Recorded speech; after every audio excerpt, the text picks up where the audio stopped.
সংগ্রাম মুসলমানের রক্তে আজ রঞ্জিত হচ্ছে। সংগ্রামী সাথী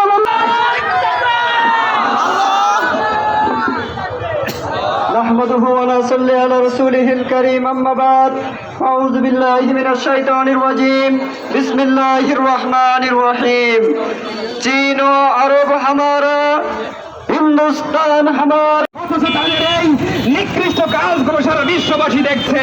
সারা বিশ্ববাসী যদি সিদ্ধান্ত গ্রহণ করে তাদের সাথে সকল ধরনের আন্তর্জাতিক সকল ব্যবসায়িক সকল ধরনের সম্পর্ক ছিন্ন করবে, তাহলে ইসরায়েল অল্প সময়ের মধ্যে তারা বাধ্য হবে এ ধরনের নিকৃষ্ট কাজ করতে। কিন্তু বিশ্বের মোড়লরা তাদেরকে উল্টো মদত দিয়ে যাচ্ছে। আমরা দ্রুত সময়ের মধ্যে সকল মদত দেওয়া বন্ধ করার জন্য দত্ত আহ্বান জানাচ্ছি। আমরা সাতক্ষীরাবাসী ধর্মপ্রাণ মুসলমানরা ভাইয়েরা সকলে আমরা দেখেছি বিভিন্ন রাজনৈতিক সংগঠন এবং সামাজিক সংগঠন তারা ফিলিস্তিনের পক্ষে নিয়ে ইসরায়েলের বিরুদ্ধে বিভিন্ন কর্মসূচি পালন করেছে। সাতক্ষীরা প্রশাসন সহ সকলের কাছে উদাত্ত আহ্বান জানাতে চাই, সকল ব্যবসা প্রতিষ্ঠান সহ যত জায়গায় ইসরায়েলে যত ধরনের পণ্য উপকরণ আছে সবকিছুকে আপনারা দ্রুত বয়কট করুন। যত ধরনের ইসরায়েলের নিকৃষ্ট ফেস্টুন গুলো আছে আমরা মোড়ে মোড়ে দেখতে পাচ্ছি, দ্রুত সময়ের মধ্যে যেন প্রশাসন উদ্যোগ নিয়ে দেন সকল ফেস্টুন সহ সবকিছু নামিয়ে ফেলে সেজন্য আহ্বান জানাচ্ছি।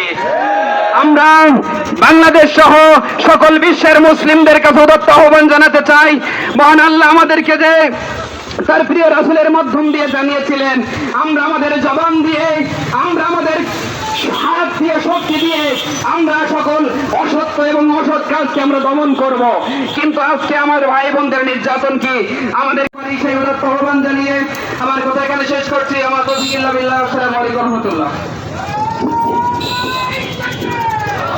তৌহিদি জনতা, সংগ্রামী তৌহিদি ছাত্র জনতা, এই পর্যায়ে আপনাদের সম্মুখে বক্তব্য রাখবেন স্বাধীনতা সার্বভৌমত্ব রতন্ত্র প্রহারী শহীদি কাফেলা বাংলাদেশ ইসলামী ছাত্র শিবিরের সাতক্ষীরা শহর শাখার সংগ্রামী সভাপতি মেধাবী ছাত্রনেতা আল মামুন। বক্তব্য রাখছেন সাতক্ষীরা শহর শাখার সম্মানিত সভাপতি ছাত্রনেতা আল মামুন।